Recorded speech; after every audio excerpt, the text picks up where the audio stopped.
Here's the thing, it's just us. Just Us Pod, episode 83. I am Fabian, my co-host. Just Dan. And we do have a special guest for you all today.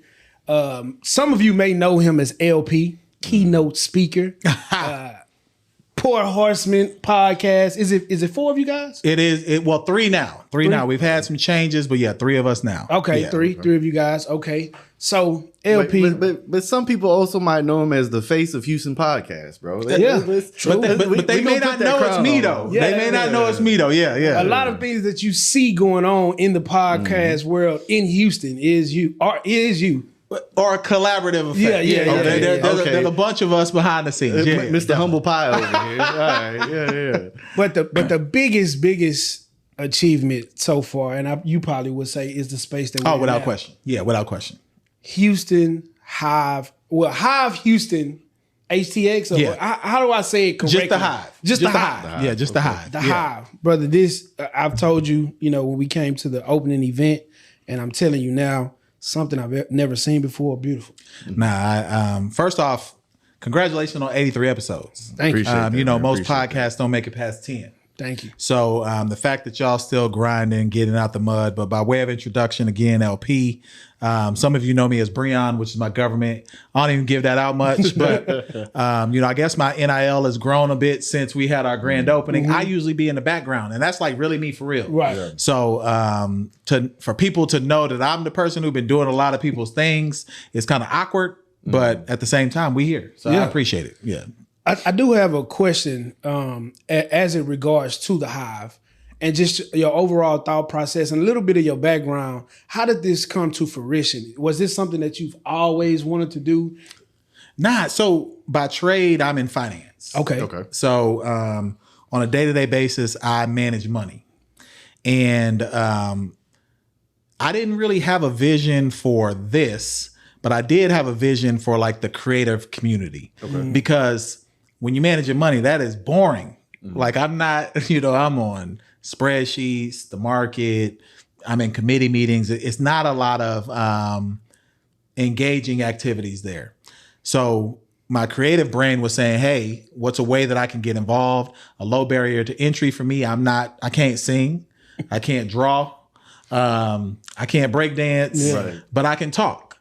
So podcasting felt comfortable.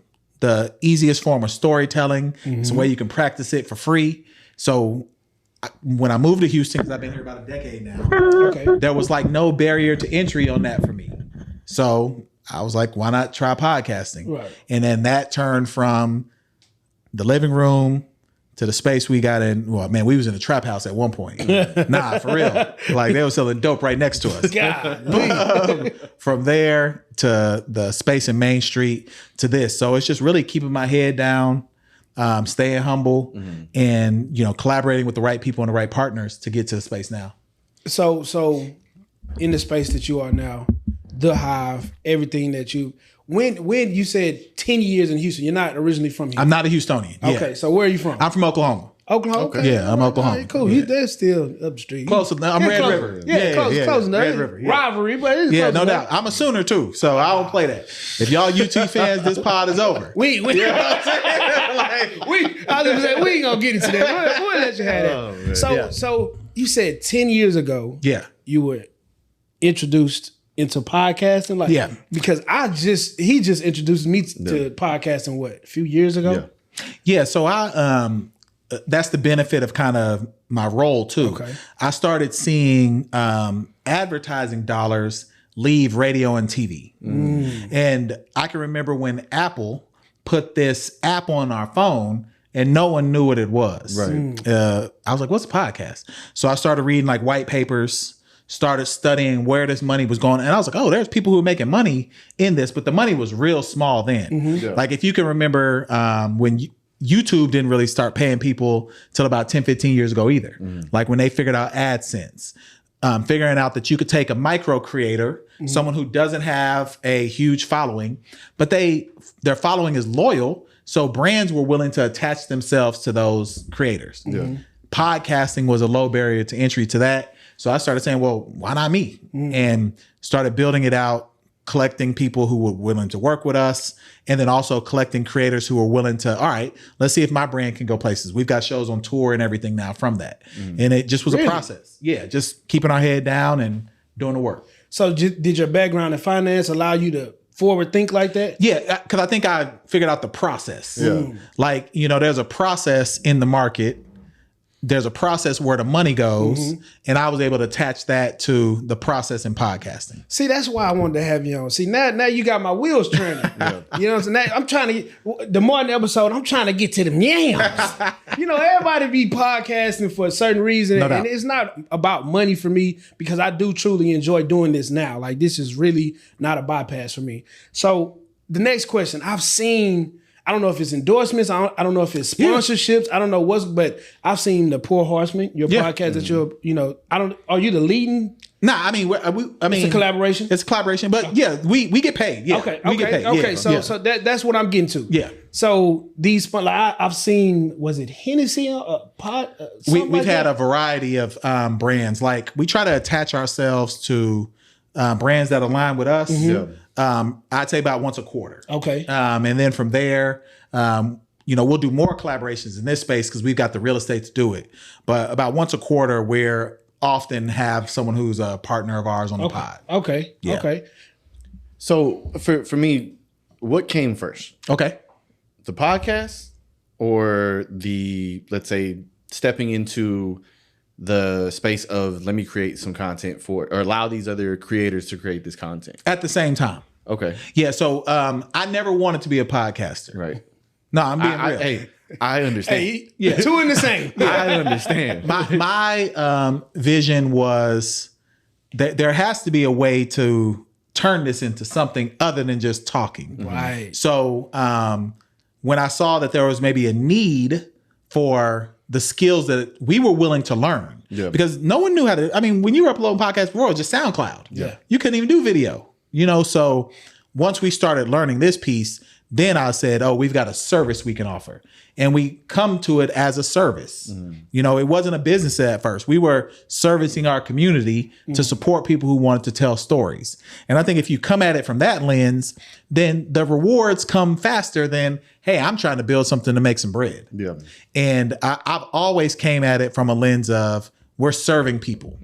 And the more people we can serve, the greater impact we could have, the more things that we could do. It's amazing that you said that because what did I say? I literally just said our podcast has grown into something where people can come and tell their stories. Yeah. This is, and I'm out in the open about saying, hey, this is not our podcast anymore. I'm speaking to him, but bro, this is for people. Like the people that we've had come and speak.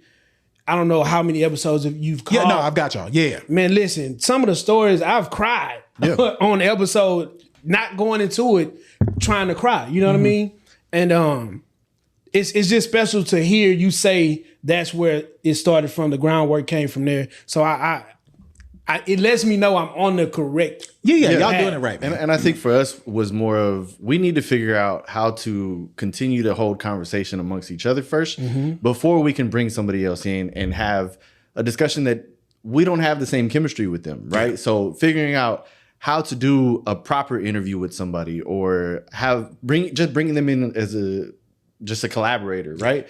So once we got comfortable enough to do that, then we said, okay, well, we're going to start going down this pocket, right? And it wasn't that we are just actively seeking out people to come onto the show.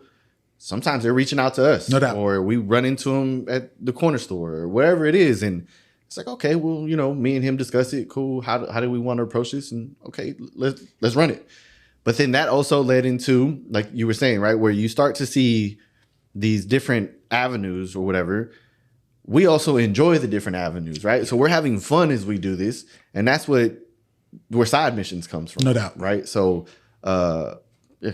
So where do we go to begin to streamline this as a business? Yeah. That's more so of the conversation I think I want to have with LP, because I know there's a lot of people. I see a lot of people now. Podcasts are popping up everywhere. As they should. And I tell people all the time. I get the question a lot on the pod. Should I start? What? Yes. Yeah. This thing is wide open, right? Wide open. And nobody knows exactly where it's going, and that's always a good thing, right? Yeah, I have some ideas though. Yeah, of course. You also don't know if you really want to do it until you start doing it. Correct.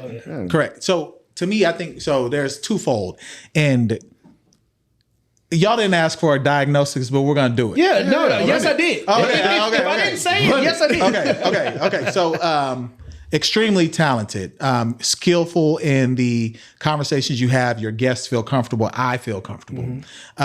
It's a talent to make people feel comfortable in your space. So congratulations on doing that. Thank you. Streamlining piece would be more around maybe not necessarily what you all do as a pod, but pre-producing your pod. Like really taking the time to plan out exactly what's going to happen over the next 6 weeks, over the next 12 weeks, over the next 24 weeks, over the next 36 months. Like you start building out a 3-year plan, and then you can look back and say, what did I accomplish? There's a book that I recommend to anybody. I'll recommend it to y'all today. It's called The 4-Week Year, or the 4-week year, I think it is, where you do everything that or the 12-week year. I'm going to lie, but I'll send it to y'all after. But it's basically you do everything you would do in a year, you compress that into a quarter. Because what most of us do, we know we got time. Right. So we sit back and y'all will say, hey, we want to interview this person or we want to do that, but we got time. We can do this later. Y'all don't have time. You don't. Y'all need to be on 150 episodes right now. Why aren't you doing 2 a week, 3 a week? What are you doing? Like, unless you have responsibilities, you can get that, John. Unless you have responsibilities or things that would inhibit you, like you said, it's wide open. Yeah. And you know who it's wide open for? The people who are feeding the algorithm. So if you got hour-long episodes, cut them bad boys. They need to be 2 because you need to give people more content, more things to consume. What I'm always encouraging people is you can always give people more. You can never give people less. Because once you start giving people less, our community, the Black and brown community, we'll give you attrition. We're going to stop showing up. Quick, too. We're going to stop listening. We're going to stop doing those things. Every industry. So what I would share with y'all is, I think y'all have a strategy, because I've, passively listened to y'all, talked to y'all about it. But you need to go further with it. Okay. Look a year out. 2 years out. 3 years out. And I think you'll really be able to put that vision into focus. That's what I would say. Like Poor Horseman, we know what we're doing for the next year. Like legitimately. Like the next year. Like we have an idea. So what was I keep eating this mic. What was the first steady income for the Poor Horseman? Man, wild. Manscaped. Manscaped. Yeah. Everybody had I thought he was going to say Fleshlight for a second. Nah, I wish. Fleshlight, holla at me, yo. I'm a wild dude. Manscaped. So that was the first coupon code we ever got. Okay. And we didn't know anybody would use it, like at all. And we were shocked they sent us a check. And it just kept happening. And we did that for that first quarter. And then we was able to take those numbers and say, hey, brand Y, which I think the next one was like Blue Chew. The same one. Those are like the I guess those are the standard. But then we started, being able to go local now. Because see what's, Houston's different where sometimes you got to make it nationally, some for the local to support you too. But then we were able to go to some of the local places like, hey, Turkey Leg Hut, when they were still operating. Let's work with y'all. Did their first interviews, did their when they had their block party. We were the host of that. So we just were able to start building upon some of those things because an ad makes you look bigger. Right, of course. And for sure. And I'm gonna give y'all some game. I'm not gonna do it on camera, but I'm gonna give y'all some game on ad strategy y'all could do right now because y'all are big enough to do this today and immediately start generating some revenue. Okay. But I'll do it off camera because you got to come to the high. Yeah, you got to come to the high for that. Yeah, that's in the house. That's in the house. So Manscaped, Blue Chew. Yeah. That's dope. Did they come to you guys because of the product that you were putting out, or did you go to those guys? So Manscaped, we went to. Blue Chew came to us. Okay. And then after that, we got a few liquor partners, a tequila brand called Blue Nectar. First that was In Kind, then it turned into Money. And then we got our probably our biggest brand at the time, Kevin Hart's Tequila, Grand Coromino, was a partner with us for about a year. Okay. So I did see that. That was a great partnership. We worked with the local distributor here, had the products, made some money with them as well. And that was a great partnership. Yeah. We're pushing for an even bigger brand that's local here, hopefully before mid-year. And those are brands that ultimately came to you guys because of the product that you guys are putting out. A little bit of both. So we have people who support and send out feelers for us. Hey, check this out, share this. But it's kind of happened both ways. A lot of times it's weird. Social media, you'll get a clip go viral. We got clips that got 10 million views, 20 million views. And then they go back and watch your back catalog and they'll say, oh, we could do something with this. Of course. And then we come up with the numbers that make us comfortable and we go from there. What was the moment that you felt like, all right, this is happening, right? Like where you really felt like, okay, it might not have been the first ad, second ad, third ad, but where you just sat back and had to really take in the fact that, oh, this is going exactly where I want it to go. At episode 300. Really? And that's crazy to say, but we finally got our 10,000 hours. Wow. We finally knew how to podcast. Yeah.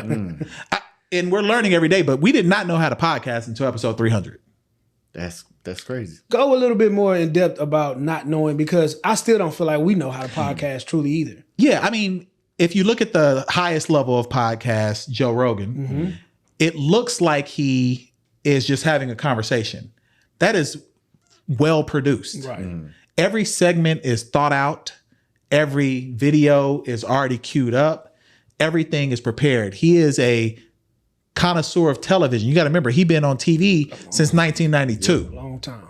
So when most people turn on a mic, they're just having a conversation. Yes, you're podcasting, but you're not doing it at the highest level. Of course. We didn't figure out that level of not talking over each other, making sure we have our stats and information, making sure that we've built out all the characters. I mean, this brother on Poor Horseman back here is a character. Like we learned how to do all that, but that probably took us, oddly enough to say, 300 episodes. Yeah, I think that when you say it like that, right, where you take a Jamie, for example, on Joe Rogan, you take Parks, correct, from Joe Budden. So it's like you've learned that regardless of who's on camera, even the people not on camera are characters of it because they are help producing and pushing the show too. That's dope. I didn't even think about it all the way out. Yeah, I tell people all the time, you're not anything. And this hurts people. Sometimes it hurts me to say it. You're not anything until you've done 100 episodes. Yeah. Like no one even is going to believe in you. Right. Because think about your habits. You're going to watch a TV show for the first season, and then what happens when they don't come back the next season? You pissed. Yeah. But you really get anchored in after 3, 4, 5 seasons. Now you know every character. You know the storylines. You know what to expect from the show. Now you're hooked. And that takes some time. That brings me to my next point, because we started out with 4 guests, right? No doubt. And this isn't easy. As much as people may want to believe that this is just something people just come here, get these microphones and cameras, and then we just get along all the time. No, we don't. I'll be ready to fight that dude. Who you telling? Yeah. Look, this isn't easy. So how do you pick, or how do you choose a guy like you said who's on your team? How do you pick? Because we're having a hard time, and we're going through that right now. Because of course we're not going to be able to just do this alone. Growing pains, which y'all got. Of course. Yeah. So how do you go about, or what would your advice be to up and coming podcasts? Like you say, we still ain't shit because we ain't even made it to 100. Ain't shit is strong. I would just say that all of us, you got to remember, Joe Budden and them about to be at 1,000 episodes. That's crazy. And if you take their Patreon, they've probably done 3,000. Like, They giving it up 3 times a week. And they have a lot of hours for the simple fact. 4 hours. 4 hour episodes. Yeah. And you know how long they really shooting? 7. Because they taking breaks, they eating, they doing all that in real time. because they got the budget to do it. But what I would encourage, up and coming, I don't consider y'all up and coming. Y'all are a podcast. Matter of fact, y'all, we'll talk offline, but y'all are a podcast. What I would say to anyone up and coming, you need to be comfortable with it just being your family and friends watching for a long time. And you cannot get discouraged because that's when you're practicing. So mess up when you're practicing. You're in the minor leagues at that point. Them videos that don't hit for 52 views. Who cares? 10 views. Like that like you're saying, you have to put those in because you have to also experience that. Poor Horseman has videos right now that will still only do 200, but then we'll have videos that do 50,000. Yeah. It don't matter. Like we in the game. Yeah. So that's the game that you play. But what I would encourage someone, you have to be comfortable being uncomfortable. Y'all are doing the hard things. You got to learn, but you also need to be willing to invest in yourself and the podcast to grow. Because once you take yourself out of a lot of and the reason why our business, and I'm not plugging us, but the reason why we're successful. Go ahead, we appreciate it. I'm not going to do that. But the reason why we're successful is because we have streamlined the process from beginning to end for people. And so when you look at let's say the process that you do run, right? Like I'm not going to call it a business. I'm going to call it a process. No, that's what it is. Yeah. What would you say that you learned watching these things from, or who did you use as, I'm not going to say as a blueprint, but at least as a reference? Man, I've been to WTF Media in New York. So I've seen Alex Media Space and Wheezy Space. I've been to several studios in LA, several studios in Atlanta. Like before I even bought equipment, I did that work.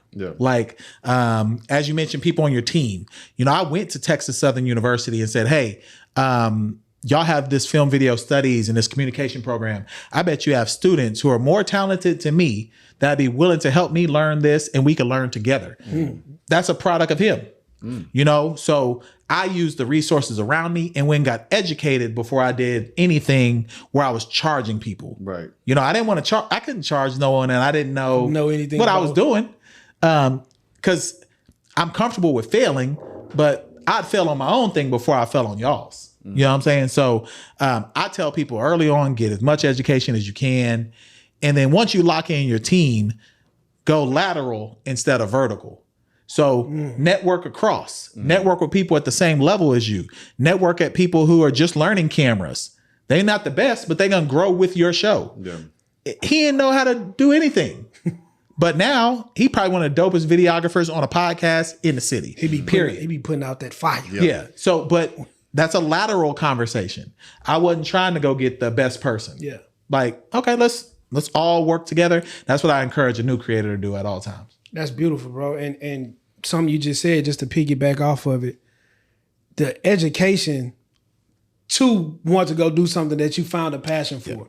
And I think I'm not gonna say we failed at it, but we just jumped in it head first.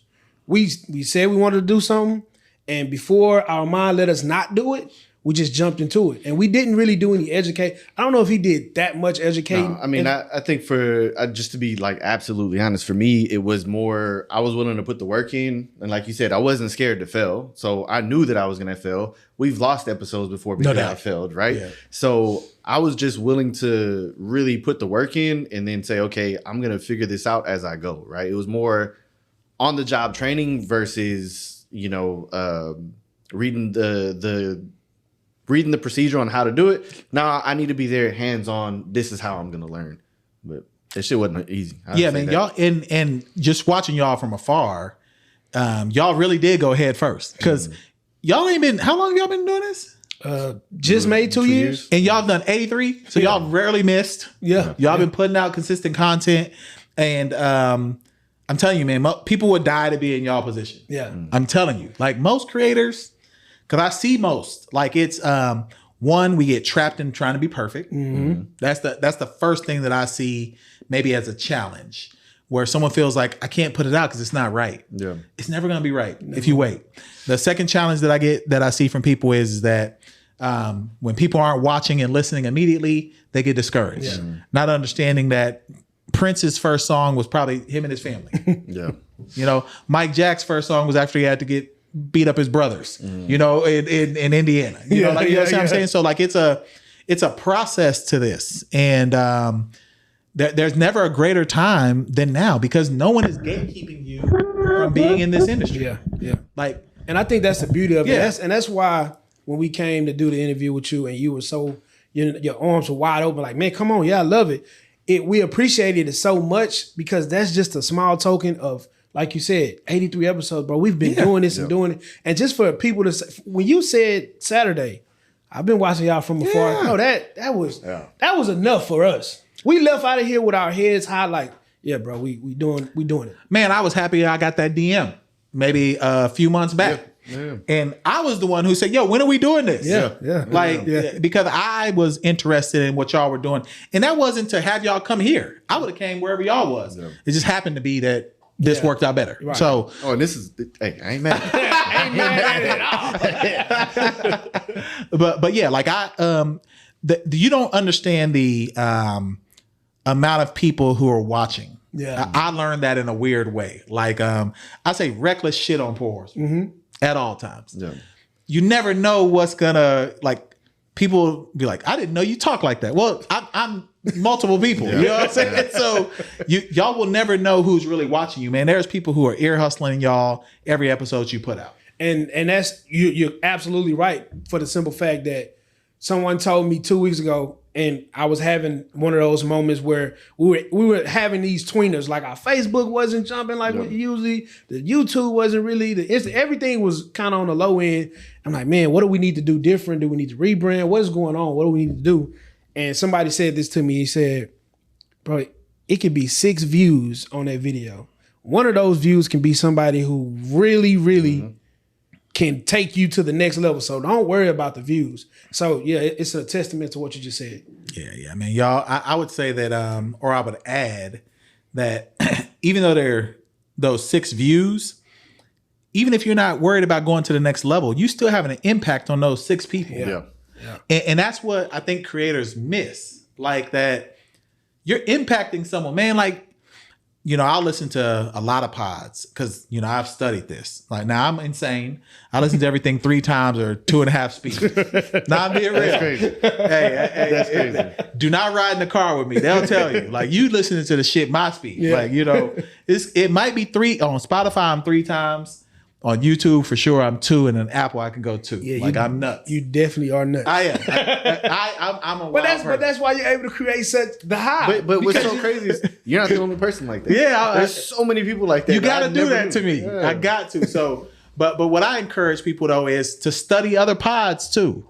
Like if you're not listening to the highest level, and then also the people just starting, because I ain't gonna lie, I've taken stuff from y'all. Yeah. Because y'all do some unique things. You introduce guests uniquely. You have unique conversations. You're not just doing surface conversations. Sometimes we end up just being too surface, trying to be too funny. Yeah. We don't get to the in-depth things. So you got to listen to people who getting started and people at the highest level, because then you'll find a lane. That's beautiful. Yeah, I was watching, y'all were talking about Whataburger. Yeah. I'm a fast food connoisseur. What made me laugh is the whole mayo conversation, right? And then I was thinking back to when we had Jada on, right? And I'm just like, nah, plain and fucking dry. I don't need nothing but meat, cheese, and buns. Pause. But that's all I need, bro. That's nuts. That's nuts. But that shit had me laughing. I was like, oh man. And people don't be believing me, man, which hurts my heart. Like, so I'm gonna do this for y'all, because this is like for real. Like, I have some wild orders, but I also weigh like 270. So like I eat. But so McDonald's is my favorite restaurant by far. Now that's absolutely crazy. By far. Every time I go, I get 2 double quarter pounder meals, large with a sweet tea, and a 20-piece meal, large with a sweet tea. Every time. For you? Yes. What do you mean? Wait, hold on. Rewind. I thought bro over there. Rewind. I thought I was big back. Oh, rewind and take. You said 2 double quarter pounder? 2 double quarter pounder meals, large fries, 2 sweet teas, a 20-piece meal, large fry. And if I'm feeling real frisky, I'm going to get they got those baskets now where you can get 2 McChickens and a basket of fries. I'm going to get that also. You're eating all this in one setting. Absolutely. Oh man. Yeah, that got to be brain food. I would just say that's brain food for you, bro. That's absolutely crazy. What you mean? That's healthy. I know you be stopped up for. Nah, bro, not at all. Hey, no, how you think? We had a flood here. LP messed up the damn bathroom. I messed it up. That's real. Nah, that's crazy, LP. Nah, that's nuts, bro. What you mean? That's nuts. And people, I was mad. People, my Whataburger meal is real too. Like I'm mad about that. Like, I don't know. I don't eat a lot though. Yeah, I'm like a one a day person. But I'm gonna go for the gusto. Man, look, just one real quick. Go ahead. Right, so you say all of this about the McDonald's, but do you eat that often? Yeah, like at least 4 times a week. Nah, bro. Nah.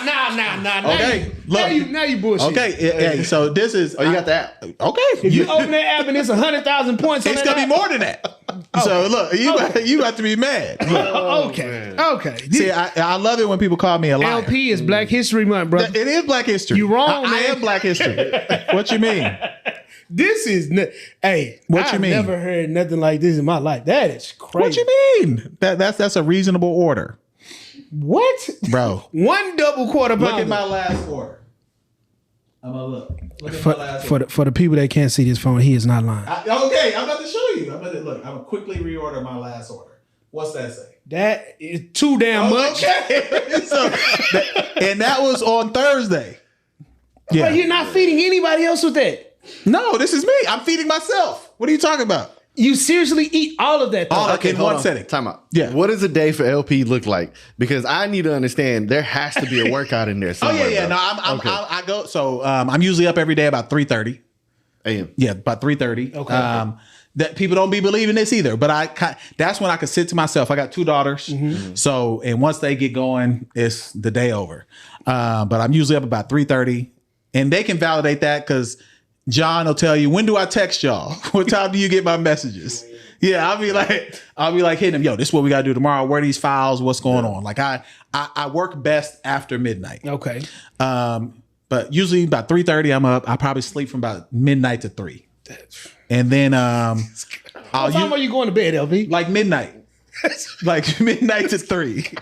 Then I'll usually sit. Like just kind of I need to be silent for a little while because I know once I get started, then the day. But I'll start my work day probably like 6 in the morning. Okay. And that's usually the gym. Okay. If I can get to the gym from like 6, I do an executive workout. Okay. Yo, what is I'm about to give y'all some game.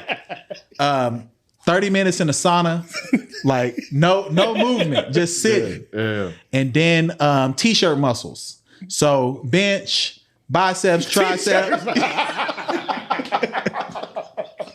Hey, I like that. I need to get on my t-shirt muscle game. Yeah, definitely. Yeah, I need my shit to fit. Yeah, T-shirt muscles, and then I do legs every workout. Okay. I'm always squatting. Every workout, and then I'll do like some cardio. That's it. I'm in there for about a nice hour and a half.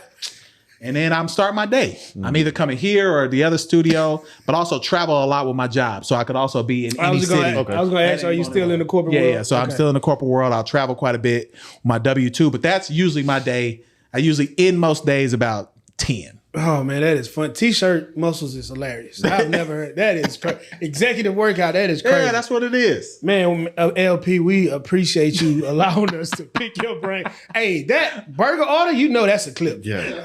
That is insane. For someone who looks like you, bro, you don't look like you eat like that. That's how I eat, though. That's crazy. It's a blessing, man. Thank God to genetics. Can you just not? Well, you said you did it Thursday. It was already Black History Month. I'm probably gonna go after this. Can't you just switch it up for the month? Absolutely not. Look, I've tried. That is crazy. After this, I'm probably gonna go, man. Like it's I'm about to be 45. I'm about to be 45. So that's for me, crazy. See, didn't expect that. I'm about to be 45. So man, black don't crack, baby. I'm living on the edge. You know what I'm saying? Like at this point, it's just I got to get my daughters to college. Yeah. And then shit, I'm good. That's all I'm concerned about. Man, we appreciate you allowing us to pick your brain. Dennis, do you have anything you want to ask? Nah, man, that's it. Like I have some more questions, but again, yeah, of course. Yeah, we can't sit all day and ask them, but we definitely gotta be off camera and ask. So, hey man, we might be texting you every day. Y'all have my personal number. Yeah, a lot of y'all don't. Y'all think y'all texting me. Wait. It's an inside joke. But yeah, you hear that. Yeah, I'm being for real. Yeah, yeah. Y'all think you texted me. They taking that text now number. You texted Google Voice. And that's not on purpose. Yeah. I just have to. You can't get everybody. Yeah, I can't. Yeah, everybody. You know, personally. but I am So I'll say this first. I'm appreciative of y'all wanting to interview me. You know, I'm grateful. I haven't done as much media. I'm usually more in the background. I get requests. I don't field them all. So I'm glad that y'all asked me because I wanted to do it. Yeah. So thank you, Dan. And I'm appreciative that people have enjoyed the space that we put together. Oh, yeah. And I think that we'll be able to, turn this up over the next few months to do great things. Oh yeah, of course. Of course. I'm looking forward to it. I cannot wait, brother. There's so many people. I was asking, hey, we're about to interview LP. We're about to talk to LP. You got some questions for him? Like, I'm generally excited because I love forward thinkers, bro. And to get into the mind of someone who can create something like this is to me, I love it, bro. But it's not just me, though. Right. Of course. There are a lot of great people who work with me. Shout out to them. A lot of them are unnamed and named. While I reluctantly am probably more of the face because a lot of it was, my background, my vision. But there are a ton of people who are a part of this process, and I definitely wouldn't go anywhere without them being part of this journey. So, hey, this has been episode 83 of the Just Us Pod featuring none other than LP, The Hive, Houston, Texas, man. Make sure you get here. 7800 Amelia. Get here. View the space. Hey, man, we appreciate it, brother. Man, thank you. Book it. Book it. Here's the thing. It's just us.